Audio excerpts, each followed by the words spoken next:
Okay, what up ladies and gents, it's your favorite Asian robot and hopefully your favorite Diablo 4 content creator. Now, pay no attention to my glitchy self because look, I'm not going to take off my white hoodie even though it glitches in and out of reality a lot, okay? Alright, now, I hope you guys are excited because I'm about to deliver the update to the Druid build. Yes, mouth, please work, okay? Many of y'all have been asking about it. I'm here to deliver it. We have just gone past level 70, so I'm not going to waste your time. I'm going to get right into it. Now, the human druid, despite everybody wanting it to fail, has been doing very well. You will see later that in the combat showcase that even with crappy armor, we actually have no trouble just absolutely devastating things way above the level requirement. Sorry, the level offset. All right. Why is this so strong? Because it has a lot of fundamental synergies that I'll review with you as we go through the skill build, the spirit boons, and then the Paragon path. Okay, you guys ready? Let's get into it right away. Okay, I'm gonna remove myself so that you guys can enjoy this in detail. And you know what? Thank you guys so much for enjoying my longer form content. I'm no longer gonna be afraid of, taking the time to really go in depth. Okay, skill build. For your basic skill, you're still using Storm Strike. Why? Because Storm Strike not only gives you damage reduction for 3 seconds after dealing damage, all right? It gives you 15% damage reduction, has a chance to immobilize enemies, and can make enemies vulnerable with a 50% chance for 3 seconds. This is absolutely awesome. Alright? Do not sleep on this. It is very strong and very powerful. Okay? It's also got a fairly decent lucky hit chance, and Storm Strike being a nature magic skill can trigger your key passive, Nature's Fury. Right? Okay, next. For your core skill, Tornado is your main core skill that you will cast. Okay? For Tornado, the reason why it's so powerful is just because of the amount of damage it deals, the fact that you can spawn an additional Tornado, and the fact that enemies hit with Tornado have a chance to become vulnerable as well. Tornado is not primarily used for vulnerability, but its damage is very high, and it's very, very useful. Okay, Landslide, these are just your bonus skill points. You dump it into this. Why? Because whenever you cast Tornado, thanks to Nature's Fury and several of the legendary aspects, Landslide becomes an important thing that you will cast often. Excuse me. And these casts of Landslide, not those that come from Tornado, but say those that come from Trample or Poison Creeper, they can cast either Tornado or Lightning Storm. So don't sleep on Landslide, alright? The extra skill points just help it deal a bit more damage. It's so useful. In terms of passives, you will definitely want to have Predatory Instinct, where you have critical strike chance versus closest enemies, okay? And Heart of the Wild is left at 2 points. This is covered in the early and mid-game video, but basically 2 points is enough. What you want to max out is Abundance, so that your basic skills will generate more spirit, and Wild Impulses, where your core skills will cost a bit more spirit but deal increased damage. This can be mitigated by spirit cost reductions. Alright? For your defensive skill, Bulwark is all you need. 1 point is good enough. Additional points will increase the barrier amount, but 45% of your base health as a barrier is pretty fantastic considering the fact that the cooldown right now that I have is only 11 seconds, and you can shred this cooldown down to about 1 second simply by triggering Nature's Fury twice. It's that easy. Alright? So you'll always have a very strong Bulwark. The Bulwark also makes you unstoppable while it's active for the... well, in this case, it's 9 seconds because of my legendary aspect. But in theory, it's actually only 3 seconds. Still, that's absolutely fine. Alright? The rocks will surround you, make you unstoppable, and it will grant you 18% of your base life as Fortify. Alright? So spam this a lot to keep yourself alive, get out of sticky situations, and to build up your Fortify. Alright? Now, Poison Creeper. I've got extra ranks thanks to my helmet, but all this does is it increases the passive damage. So even if you don't have any extra ranks in Poison Creeper, it's fine. What is Poison Creeper so important? Because Poison Creeper will strangle poison enemies for quite a bit, and, alright, you will have 20% increased critical strike chance against enemies strangled by Poison Creeper. Thanks to what I'm going to show you later in your spirit boons, you will be able to trigger this very often in your fights, therefore getting a huge critical strike bonus and killing off everything. It's fantastic, honestly. Now, coming down to this tree, the Wrath skills. Hurricane is, you know, your bread and butter here. Why? Because enemies who are damaged by Hurricane are slowed, adding an additional crowd control effect, and they can also make and it can also make enemies vulnerable. All right. Added to this, you've got Trample, making you unstoppable, allowing you to stun enemies, and with the legendary aspect, all right, this one will cast Landslide as you go. It's so good. All right. In addition to this, previously I was using the natural Trample in the early and mid game, but in the late game we shift over to Savage Trample so that you can cast your tornadoes more frequently. Okay. In terms of passives, you want to have Neurotoxin, which will slow poison enemies, but honestly, this is just to unlock Envenom. Envenom will allow you and your companions to gain bonus critical strike damage against poison enemies. This is extremely useful, all right? Elemental Exposure is super helpful as well, but honestly, this is just to unlock this Bad Omen, where you have a 30% chance when dealing damage to a vulnerable, immobilized, or stunned enemy to have a lightning bolt also deal additional damage to them. Honest to God, this is fantastic. It adds to your damage so easily, and it is very useful. Yes, a lot of skills don't have a high lucky hit chance, but the sheer amount of skills you're throwing out at the enemy, something is going to lucky hit at some point, all right? That's what's so great about this build. Now, when you come down to the ultimate skill tree, we don't take any ultimates. Instead, we focus on the nature magic passives. Why? Because they're awesome. You've got 12% increased damage versus elites. Nature magic skills that consume spirit will heal you. Resonance is where nature magic skills deal increased damage, and this bonus is tripled if an earth skill is the next skill cast after a storm skill, i.e. after you cast your tornado while you're using your trample, which becomes an earth skill thanks to the legendary aspect. You gain 18% increased damage bonus. It's a multiplier, don't sleep on this. Furthermore, natural disaster. Earth skills will deal increased damage to vulnerable enemies, and your storm skill will deal increased damage to enemies that are stunned, immobilized, or knocked back. You can inflict all three of these with your skills, so yeah. Don't sleep on this.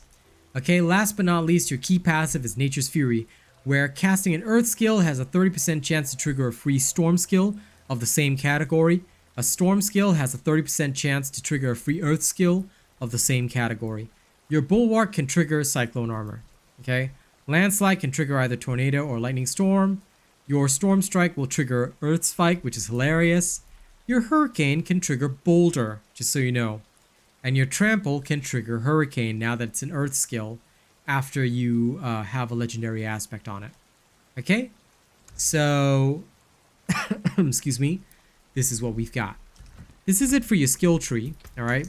And you'll have to excuse the coughing, as always. Why? Because, oops, sorry, wrong side. Because my lungs suck. Okay, they suck. Now, before I go through the spirit boons, allow me to take a drink of hot water.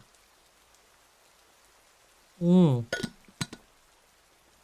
can enjoy a few minutes break from my explanation. Now, spirit boons. Okay. As you can see, for the gift of the stag, we have chosen to stick with the maximum spirit. There may be a potential for us to take this wariness, but so far maximum spirit's okay. I haven't felt the need for additional damage reduction. Yeah. For the deer, I believe that I've taken... Actually, wait, sorry. Deer. This is eagle, isn't it? Why does it have a deer icon? Well, it doesn't matter. I don't care. Probably it's because I chose this to get that spirit's boon or whatever. The eagle, you will want to have Scythe Talons for increased critical strike chance and Avian Wrath. Later on, when you no longer need the 5%, you can swap over to swooping attacks. This is when you have a maxed out critical strike chance on your gloves, rings, everything. You can swap over to swooping attacks. It's okay. This will boost the speed at which you fight. Alright, but for the time being, when you don't have everything maxed, please take Scythe Talons, okay? Additional crit rate is super useful. Next, for the wolf. I've swapped from energized to pack leader. Why? Pack leader allows you to cool down your poison creeper, which doesn't cool down from Nature's Fury because it does not count as an earth skill, despite the seasonal boon allowing it to cast landslide. It doesn't count as nature magic, it doesn't count as an earth skill, but it still counts as a companion skill. So by using pack leader, I can spam poison creeper sometimes twice per engagement, dishing out massive poison damage, ensuring everything is taking additional critical damage thanks to envenom. It is fantastic. All right, you no longer need energize because now trample gives you additional spirit. So yeah, this is why I went with pack leader instead. As for the snake, all you've got is overload. Thank God they buffed the lucky hit chance, because honestly God, this is pretty useless in most circumstances, because the only way to deal lightning damage is from your storm strike, which you're not going to see a lot of use from. So sometimes you get lucky when you cast your lightning bolts thanks to the landslide from trample or from poison creeper, but that's about it. So overload is so useless. Like, I really wish I had something else here, but there really isn't. So, you know, you're just gonna have to deal with this. All right, so that's about it. If you really don't want overload or you don't need it, which is totally fine, understandable, right? You can swap over to masochistic. However, this will only trigger with your trample. It's very easy to get critical strike chances, but because this is also a lucky hit, yeah, nah. I just went with overload instead. I don't rely on this for the healing at all. My bulwark barrier is more than enough in most circumstances. All right, so that about covers it for the spirit boons. Now we're gonna go into the Paragon tree, which I'm sure you guys have been waiting for. Okay, as always, I will remove myself first, and I'll explain to you my Paragon choices, but what I also want to be clear on is that you may choose some different pathways if you'd like. It's up to you. You may choose some different glyphs if you'd like, but these are the recommended best choices if you want to play a human druid. All right. First things first, we go up the right hand side. Why? Prime is important. Okay, Amazon Prime is so important. I'm kidding. Okay, Prime is important because of the damage bonus. All right, so make sure you grab that and all the damage nodes. Then your first glyph needs to be exploit. Don't ever fight me on this. Don't ever get some kind of different glyph. No, enough. Exploit, that's all you want. Okay, grab all the dexterity nodes that you can here and make sure you level this up first. This is the first glyph that you need to level up to level 15. Okay, the additional vulnerable damage is crucial. It is a multiplier. You must have this. Okay, then make sure you get Impel on the left hand side. You definitely don't need Resolve since it's resistance to all elements. I mean, maybe later on if you've got some additional skill points or whatever, but for the most part you're not going to need it. Okay, and then you want to also come down here and grab Tenacity. There's an additional 50 armor for you here, but you can grab that later if you've got spare points. Tenacity is so good because of the increase to maximum life and armor. These are crucial stats for a druid, so don't sleep on this. All right, then you'll move on to the next board. What is the next board? Thunderstruck, but you're gonna structure it in a weird way. You're gonna structure it so that the glyph slot is nearest to you, okay, from this board attachment gate, and the legendary node is furthest from you. Although you're still gonna grab the legendary node, right? I'm gonna be very clear that the first priority is to grab the glyph node, the glyph socket, sorry. Why is this a first priority? Because the human glyph is important to you. You gain 10% damage reduction while in human form. This is very useful. Don't sleep on this. You need this. Okay? Grab your damage reduction from vulnerable enemies, which is super useful. After that, grab your socket, grab Stormcaller, all this kind of jazz. Grab all the willpower nodes that you can. Okay? And then focus on Deluge. Once you've gotten your 10% damage reduction, come up here and grab Deluge. Extra critical strike damage as long as you meet the willpower and intelligence requirements. Extra damage to crowd control enemies. Critical strike damage. You don't damage to crowd control enemies. You don't want to miss out on this. This is huge damage boosting, right? Come all the way up here, grab Thunderstruck. Come all the way up here, grab Tempest. Critical strike damage plus vulnerable damage. Listen, grab all this. You're gonna need it. All right. You don't need anything else from this tree. There are a lot of good maximum life nodes, but you don't need them and you don't need to care about them. Your priority is moving on. So the next board that you want to get is your Constricting Tendrils board.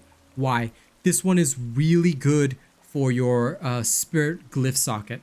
Okay? I don't really care about Constricting Tendrils, but this can add additional damage and whatever. I plan on grabbing this if I've got extra points. But my first and most important focus is going to be on moving on to the next board, okay? Which board am I going for? Ancestral Guidance. Alright? Why? Core skill damage, you know, all that kind of stuff. Maximum Spirit is a little nice as well. But core skill damage, yeah, and the fact that this is multiplicative damage, you're always going to be spending 75 Spirit. Don't sleep on this board, it's very useful. There aren't very many other useful boards, just so you know. But Heightened Malice is going to be another one that's going to be quite crucial. And I don't believe that there is anything else that you will be utilizing. Yep. That's about it. The rest of the boards are just extra if you can get them. But probably Ancestral Guidance, Heightened Malice are the ones that you want. Okay, so that is the plan for me, and that is about it in terms of points. I have what I need. That's the end of the story right there. Okay, so yeah, that's all that I need to do, and that's all that I need to grab for now. I haven't really focused on Nature's Will and all that other stuff, mostly because I may grab this later on, but my first focus is getting the Glyph Socket to have all the dexterity nodes primed and ready, so that when you do expand it, you will have plenty of power for the Spirit node, the Spirit Glyph, sorry, and that's going to up your damage by quite a bit. Okay, that about covers it for the Paragon path. If you ever get confused about this, you can, oops, sorry, wrong camera again. If you ever get confused about this, you can, okay, if you'd like to, you can absolutely refer to the planner in the description of this video, where it contains everything you need, okay? All right, I'm glad that I could do that for you. Okay, now you've understood the Paragon path, you've understood what we do here, but you'll notice that Spirit doesn't really come from the Paragon path. Paragon path is all about damage and defense. So a lot of people have asked me, how do I maintain a lot of the Spirit? As I mentioned, look at the skill tree explanation. Trample is being cast constantly, so I always get more Spirit. I'm using my basic attacks in between. You're always getting more Spirit. Okay? But in order to get all this working together, you're going to need some legendary aspects, Malignant Hearts, as well as some good gear. So this is the next focus. Let's talk about it. Starting with Malignant Hearts. In terms of Malignant Hearts, I'm using the very standard Heart of Revenge, Brutal Heart of Revenge, yeah. This will help you reduce damage, okay. I've got my Barber Heart, which helps me explode my enemies. It's beautiful, okay. And last but not least, I have the Vicious Heart that summons a wolf. I can't even remember the name, but I'm just waiting for a better ring on this one. Ideally, I would prefer the one where the barrier, when generated, heals you and there's more barrier generation. I think that would probably be a better idea, but I haven't found a suitable ring to test my theories yet.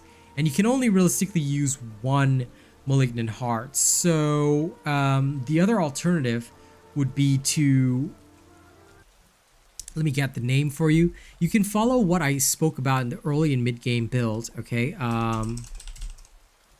Malignant Hearts, Diablo 4. I just want to get the name right when I do this.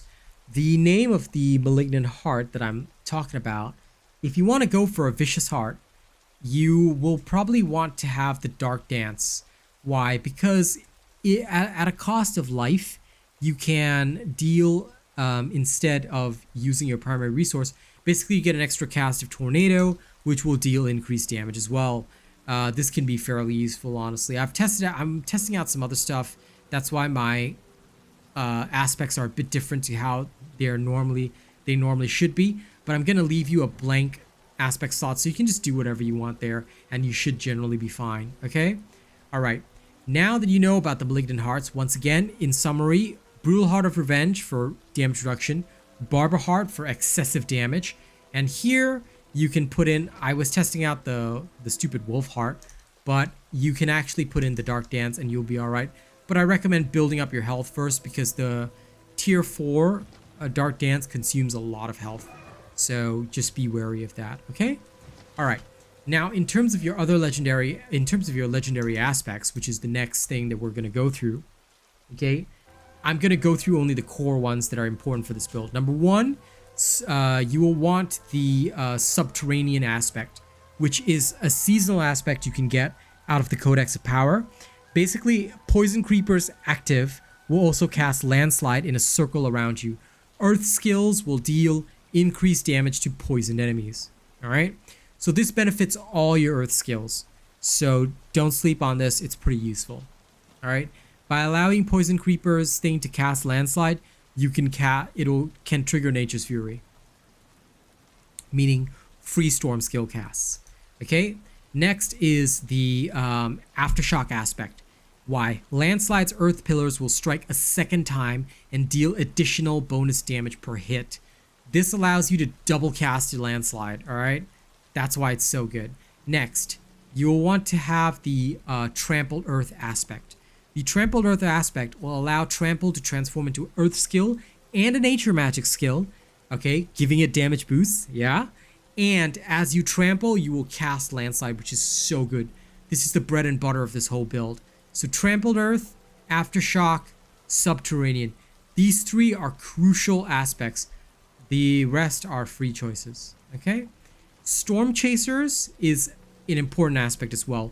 I have found that Storm Chaser genuinely does a lot of good work, so I've been using Storm Chasers a lot. I find it very useful. So Storm Chaser is a must-have, all right? Next, you want the Symbiotic aspect on your boots, all right? Or you can put it in your helmet, it's up to you. But Symbiotic is absolutely essential. When Nature's Fury key passive triggers a free skill, your non-ultimate cooldowns of the opposite type are reduced by 4, maybe even 5 seconds. Why is this so good? Because seriously, you can reduce trample. Like, for example, when I'm casting Tornado, if it triggers, okay, read carefully. When Nature's Fury key passive triggers a free skill, your non-ultimate cooldowns of the opposite type are reduced by 4 seconds. So, when Nature's Fury triggers a free skill, okay, if it triggers an Earth skill, your Storm skills cooldown. If your Storm skill triggers if your Earth skill triggers a Storm skill, your Earth skills cooldown. Alright? So, don't sleep on this. It's crazy good. Alright? This is absolutely awesome. Now, this is what actually, by the way, just coming back to this point for a second, this is what actually allows me to continuously cool down everything. So you see me in combat spamming all my skills because literally I've practically no cooldowns. Alright? It's that crazy. That's how amazing it is. Now, the other essential aspect would be Disobedience. You can put this either on your chest or on your legs, okay? Aspect of Disobedience is very good. Why? Because druids tend to have high armor, okay? Aspect of Might is also really good because you'll find yourself using your basic attack a lot. However, I was testing out the aspect of Mending Stone. I wouldn't say it's essential, but it's been okay. It's been okay, alright? I'm going to keep using it and see what happens. Other than that, there are no other crucial aspects. The rest are all free slots, which you can do whatever you want with. If you find that you need more damage reduction, I have Exploiters on my helmet, but you could totally slap on Aspect of Might to get even more damage reduction if you really wanted to. Alright? So these are all the options available to you. That about covers it for the legendary aspects. Now let's talk gear. Gear and then gems. What kind of gear stats are we looking for? For your main weapon, you want critical strike damage, core skill damage, vulnerable damage, and a 4th skill and a 4th affix of any kind of damage. Alright? Alright, these are the 4 that is important. You can use whatever kind of weapon. I don't really have a preference, but if I really do have to state a preference, please pick up a wand. Why? Because a wand has additional lucky hit chance, which is extremely useful. No, wait, sorry. Druids can't use wands. What am I talking about? Sorry, my bad.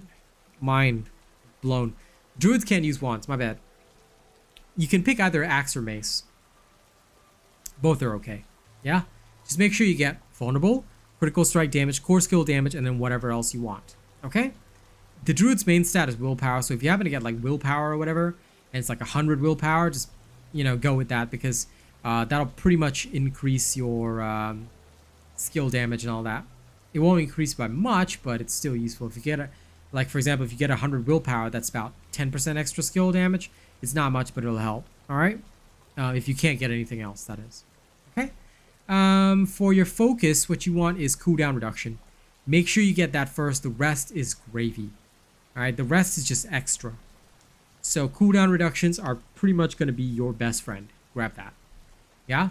Why? Because thanks to the totem having a base cooldown reduction and the cooldown reduction you already have there, you can cool down everything super fast. So even if your Nature's Fury passives aren't triggering, your cooldowns are really, really fast. All right. Great. For your rings, critical strike chance, critical strike damage, vulnerable damage. These three are important. The last skill can be anything you want. If you want to go with max life, you can. If you can figure out some kind of damage for yourself, go with that. World's your oyster. All right. But critical strike chance, critical strike damage, vulnerable damage is key. And of course you have to also get a matching heart slot, so it's not easy to find good stuff. This is why I literally have not changed anything in so long. All right. For your amulet, cooldown reduction, spirit cost reduction are the two most crucial things. You'll need to have both. All right. I highly recommend getting cooldown reduction and spirit cost reduction as high as possible. Okay. That is about it. The rest is gravy if you can get it. But if you can't get anything extra, that's also okay. All right. For your helmet, cooldown reduction, and you don't need ranks of Poison Creeper. Cooldown reduction, total armor, max life are your best friends. And your fourth skill can be whatever the hell else you want. Max Spirit is generally a decent choice. Generally a decent choice, okay? Because it can help you get additional cast of Tornado if you get a high enough rank in it. But it will, it's not that easy to get. Okay, chest piece, damage reduction versus close, damage reduction distant, max life, total armor. Okay, these four are your priority. But try to just, sometimes it's really hard to get what you need. So just get as much damage reduction as you can, alright? For your gloves, critical strike chance. Now, I experienced the bug here, whereby my critical strike chance, I don't know why it was set to the lowest possible. But it is what it is. I accepted it. Alright? It somehow lowered itself when I upgraded. But for your gloves, what you really want is critical strike chance, ranks in Tornado. You can grab anything else you want, okay? But basically, critical strike chance, ranks in Tornado, lucky hit chance if you can, all right? Or critical strike chance, ranks in Tornado, ranks in Landslide, and attack speed. These four would be insane, okay? So that's a great choice for you. For your pants, same thing as your chest piece.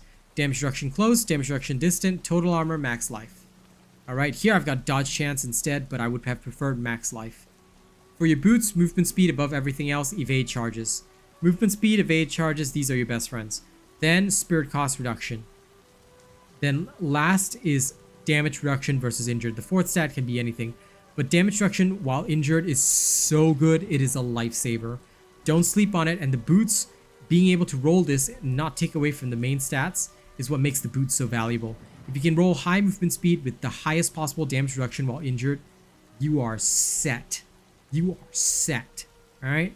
So yeah, this is basically it. Okay. That covers everything. Oh, one last thing. Gems. Rubies for your armor. And of course, emeralds for your weapons. This is standard across the board. I don't think anyone needs me to describe that by now. Okay. That brings us to the end of everything. You now know how to build your late game druid. You now understand all the different factors that I've been, using to make myself strong.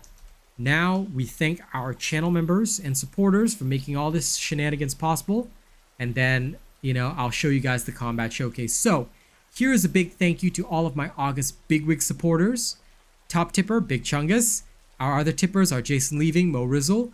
Our top super chatter, Big Chungus and Ender are tied. All right, top super chatter list, Marcus Carrillo, Juan San, Mike Cawthorn, Daryl Neo, Tim Edmondson, Mo Rizzle. I'm not that guy. Top channel membership gifters, Big Chungus. Our highest channel membership gifters, Mike Cawthorn, Newbie, Boog, Slugus. Thank you guys so much. You guys are amazing. All right. And then last but not least, our channel members. Here are the top tier folks. Big Chungus at the only fan level, our top of the top. We've got Jerry Fast, OG, Rogue Assassin, Zach MG at Prestige. Thank you guys so much. Death Dawning 982 at Plus Ultra. Thank you so much for being amazing. All right. In terms of our honored robots, and Death Dawning 982, by the way, is one of our longest and highest channel members as well. In terms of our honored robots, we've got Juan San, Corey Ryu, Marcel, Kaishiwa, Bob John, Maxim Lotz, Devin Lashin, Mookie Mocha, Rena, Chase Taylor, Nathan Strong, Nightshade, Lady Neo, Joey Danze, Shade D12, Syed Assad, Coda CMF, Kami SMH, Conrad C, Nate the Great, and Benjamin Savage. Thank you guys so much for everything you do for me. Thank you for all the support. I am blessed. Don't forget to like and share if you enjoy my content. The more you guys share, the more you guys like my content, the more you guys talk about my content, the more it gets out there and we can help more players. All right? Thank you very much. Enjoy the combat showcase, ladies and gents. I'll see you on the next one. Okay, guys, we're doing a combat demonstration live right now. I'm glitching in and out of reality as I always do, but I'm gonna show you guys this. We're gonna go to Path of the Blind, tier 29. I'm level 71 right now. Okay. This is for my current human druid build. We're doing a little bit of an extreme stress test, but people have always said, you know, I'm actually live while filming this, so, well, technically the only one really chatting it up right now is Newbie, but hi. You can say hi, and this will be recorded on video. But anyway, what I want to show is the combat demonstration for the human druid and how I've been playing it, all right? So for those of you that are interested in the late game build video, all right, which you guys will have seen before this segment, all right, this is how we play it in the upper levels. Basically, everything works together as one to give you a literally a never-ending engine of destruction. First, I like to open up with my trample. All right. Yes, Newbie, thank you for the vouch. I open up with trample, and I usually have my bulwark after. Okay, these enemies are 12 levels above me, and I do not actually have very good defensive stats. But nonetheless, it is very easy for me to wipe out my opponents. Why? Because my earthen bulwark will last quite a while. Okay? The fact that it will last quite a while thanks to my aspect, I'm using it in place of my damage reduction aspect temporarily. But basically, when I have that, it lasts long enough to give me time. Alright, I can use that time to continue striking my opponents, doing whatever I want. The best part about this build is the fact that, look, although I'm fighting way above my level, which I shouldn't be fighting at anyway, but I can if I really want to. The best part about this is simply the fact that you get so many chain skills. Every single skill that you do, thanks to Nature's Fury, will cool down skills of the opposite type. So basically you're running like a limitless cooldown build. Sure, it's not always gonna give you like ultimate, you know, no cooldowns, but it does tend to work fairly well. Alright. Although I'm probably not gonna run this mending stone aspect. I probably am not gonna run that one because that one's a little wild. It'd be great if I had a lot of barrier generation, but I don't right now, so probably not the wisest decision. I mean, it's doable to run it, but, you know, I do also have to be realistic that it will get you killed if you run it that way. And this is going to be one of those odd videos where I film before actually filming the other part of the videos. Just because I didn't want to waste time while I was live on stream.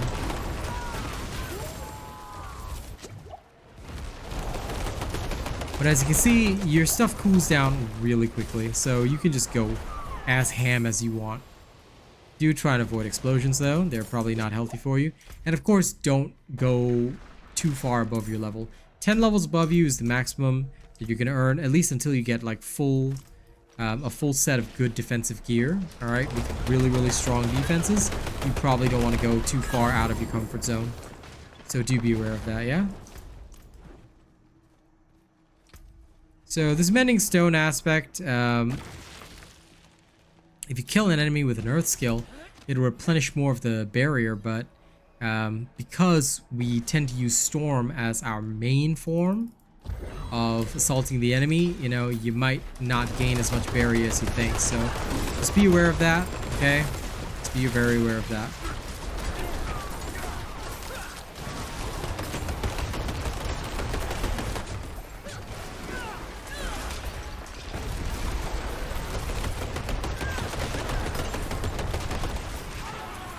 However, the build itself, as you can see, offers a lot of devastation.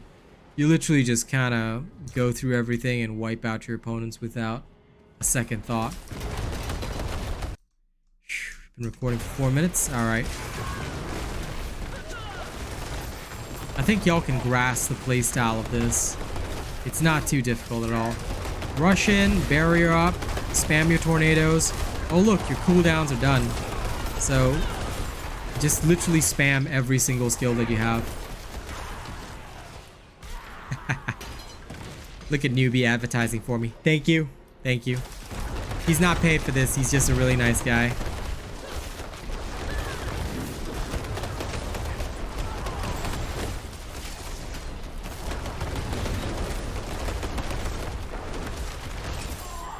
And the elites may last a moment or two, but honestly, it shouldn't be too much of a problem. As you can see, they're done for. Yeah? It's all about that spamming. It's all about that spamming.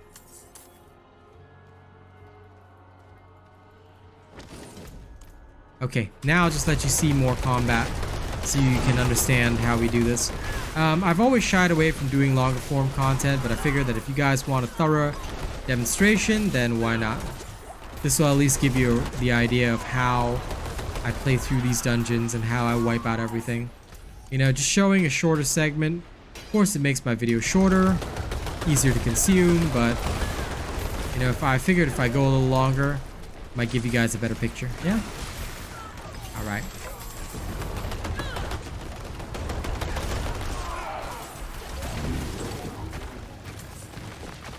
Use your bulwark constantly, all right, because it will not only give you fortify, but also really help you out in terms of survival.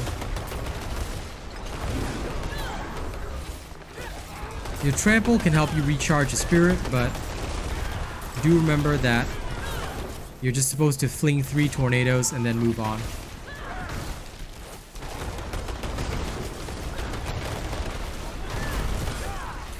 Or if you can only cast 2 tornadoes, fling 2 tornadoes and move on, you know?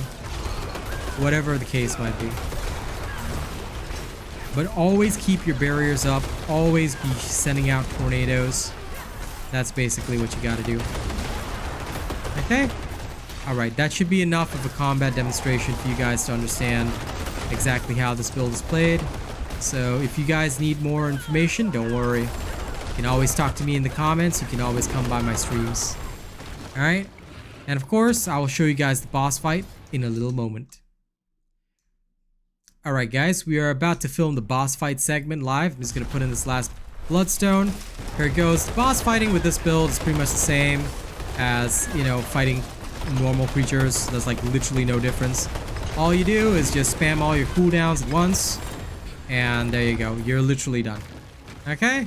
And I got a pair of unique pants as well. That's all it takes. Enjoy. Don't forget to like, share, and subscribe, yeah?